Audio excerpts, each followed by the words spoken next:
J'ai relancé une production entière pour un tout petit détail que personne n'aurait vu.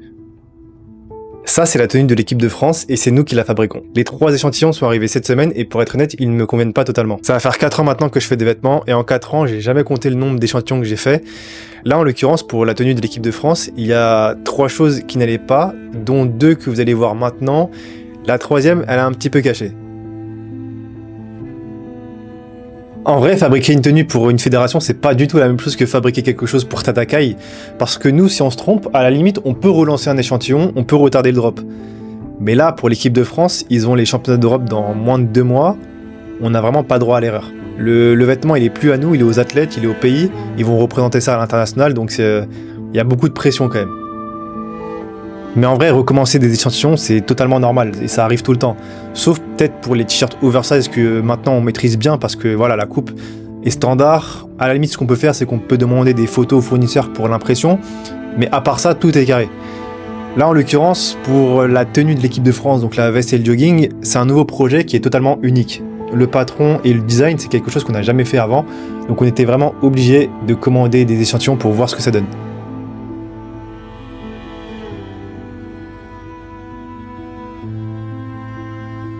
En fait, là, le problème qui se pose, c'est que quand je tends au maximum la veste, ici, là, on voit que ça commence à buller un petit peu au niveau du ventre.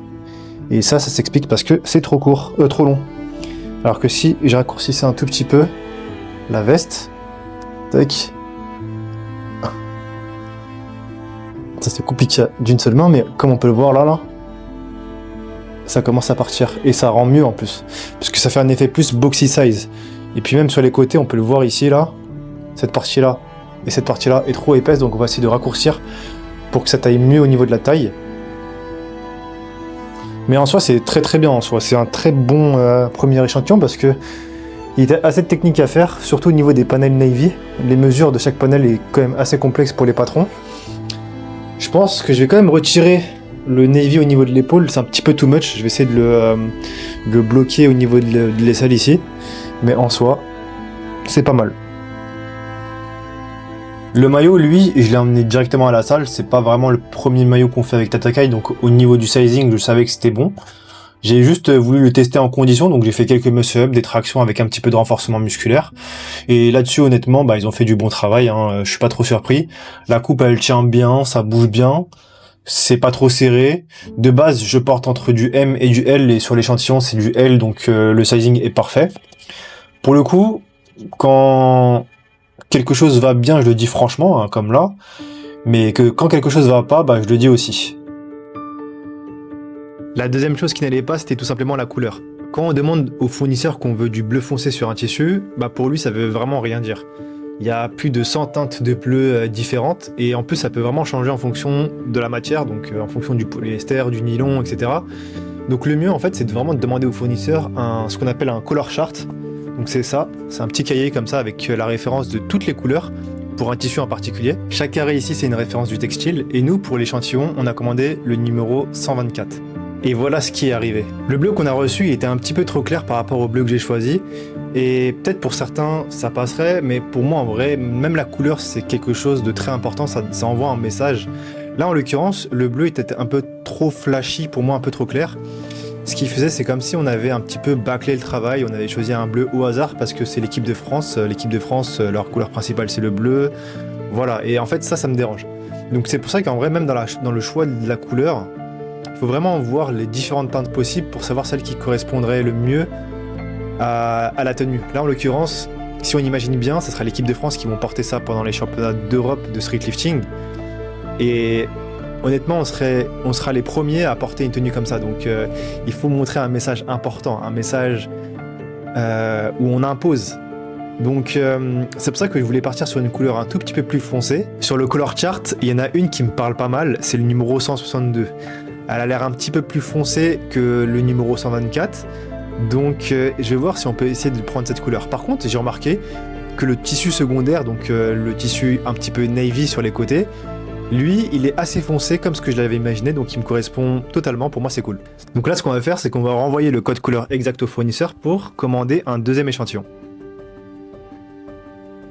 Bon, pour que vous compreniez la troisième erreur, il faut que je remonte un petit peu dans le temps. Ça, c'est la box des échantillons de Tatakai que je garde depuis le début de son histoire. Et ça, c'est un des premiers maillots. Bah, en fait, c'est le tout premier échantillon, je crois, le tout premier échantillon, le tout premier maillot qu'on ait fait avec Tatakai. Le maillot noir, le classique, le OG. Et en vrai, c'est archi intéressant de voir dans le passé parce qu'on s'en rend compte que même au niveau du maillot en soi, c'est un maillot assez simple. Quand je dis assez simple, c'est que la coupe, elle est très très standard. Notamment au niveau des manches, on voit bien que la manche ici, elle est cousue au niveau de la manche de l'épaule qui est là. On voit ici la petite couture. Mais ce modèle-là, on l'a pas répliqué sur tous les modèles de maillots qu'on ait fait depuis 2022. Notamment, j'en ai un autre ici, le maillot de 2026, le plus récent. Hop. Comme on peut le voir là, la manche qui est là, elle est cousue au niveau de la couture du col qui est ici. On voit pas, je sais pas si on va bien voir. Ouais. Donc en fait, ça fait une manche unique, comme là. Et là, on voit que c'est vraiment une structure en raglan. Pourquoi est-ce que j'aime beaucoup la structure en raglan? Tout simplement parce que elle permet beaucoup de liberté de mouvement, surtout quand on lève les bras en fait. Donc quand on lève les bras en fait, ici, la manche, elle va suivre la structure de l'épaule et du bras, alors que sur une coupe standard, en fait, on aurait une coupure dans cette partie-là. Et c'est pour ça que moi, personnellement, j'aime pas trop quand je m'entraîne avec des t-shirts en coupe standard. Je vois directement la différence entre du raglan et une coupe standard. Et je crois que même ce modèle-là, on l'avait même répliqué pour les t-shirts à compression. Celui-ci, c'est le deuxième échantillon d'un maillot. On a voulu vraiment tester une impression un petit peu différente. Un style un petit peu rose, mais là, pour le coup, la couleur à l'impression, ça ne nous convenait pas du tout. C'était, je crois, l'édition 2025, si je dis pas de bêtises. Et en vrai, dans ce carton, il y a énormément de pièces que je vous ai pas montrées. Il y a énormément de pièces qui m'ont coûté du temps, de l'argent. Il y a eu pas mal de ratés, pour être honnête, mais bon. Personnellement, moi, je vois pas ça comme un échec non plus, parce que j'ai pas fait d'études de design et de couture. Donc la seule façon pour moi de voir si quelque chose fonctionnait, c'était de tester, d'essayer, de réessayer si quelque chose n'allait pas. Et en vrai, c'est archi drôle, mais ce que vous voyez là maintenant sur Tatakai, c'est vraiment tout ce qui a survécu en fait à ce carton. Et les 3 pièces que vous voyez aujourd'hui, finalement, font partie de ce processus-là. Donc même si elles ne me conviennent pas totalement, elles ne sont pas ratées. Elles sont juste pas encore terminées, donc on va les faire grandir. Et enfin, la troisième chose qui n'allait pas, celle du tout début de la vidéo que personne n'aurait vu parce que c'est pas un problème en soi, c'est juste un désalignement entre ce qui a été fabriqué et ce que j'avais designé de base sur l'ordinateur. Et ce problème, c'est le tissu en mèche, celui qui laisse passer l'air sur les côtés. Moi, ce qui me dérange, c'est la structure. On voit qu'elle converge au niveau des aisselles, alors que moi, ce que j'avais imaginé de base, c'était vraiment 2 plaques sur les côtés pour marquer une grosse différence avec le tissu principal des fleurs de lys. En vrai, personne n'aurait compris ça comme un problème parce que c'est purement esthétique, mais quand arrivera le moment où on fera des muscle-up ou des tractions avec, on va tout de suite comprendre le petit détail qui dérange. Et donc, j'ai recommandé un autre échantillon chez le fournisseur, encore 5 semaines d'attente pour un tout petit détail qui dérangera peut-être personne d'autre que moi. Mais en vrai, je pense que ce souci du détail, c'est quand même important, surtout dans le milieu du textile. Et pour la petite histoire, ça c'est la collab avec Ludo Adamantium. Donc on a lancé en tout, je crois, 4 échantillons pour valider le sizing, la matière et la capuche. Le 4e échantillon était bon, donc on a commencé à lancer la production de masse. On commence à donner les vêtements aux athlètes. Et c'est pas un jour, on a eu la mauvaise surprise de voir sur une story Instagram, sur le jogging, il manquait le i du logo Tatakai.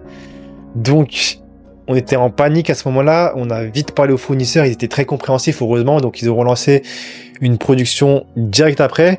Même si on a dû retarder le drop 1 mois et demi, après au final on a eu de la chance parce que c'était vraiment un gros banger, c'était quelque chose qui était très attendu chez les gens et ça s'est super bien passé. Quand j'ai commencé Tatakai, au début je pensais qu'il fallait juste dessiner et designer des vêtements, mais en vrai c'est beaucoup plus profond que ça.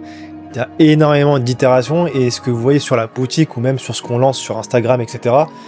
En fait c'est tout simplement ce qui a survécu. Bref, là les dossiers ont été renvoyés chez le fournisseur mardi, donc j'attends, c'est la partie que j'aime le moins. Là je crois que j'ai 5 à 6 semaines d'attente. Je sais pas ce qui va en revenir, je sais pas si le fournisseur a vraiment compris ce que j'avais en tête, s'il a compris aussi les corrections que je vais apporter aux différents échantillons qu'on a reçus. Et c'est très bien comme ça parce que ça me permet de vous montrer les backstage de la création. ce qui marche et ce qui marche pas. Mais je vais pas vous mentir, j'ai trop hâte de vous montrer la version finale dans une prochaine vidéo.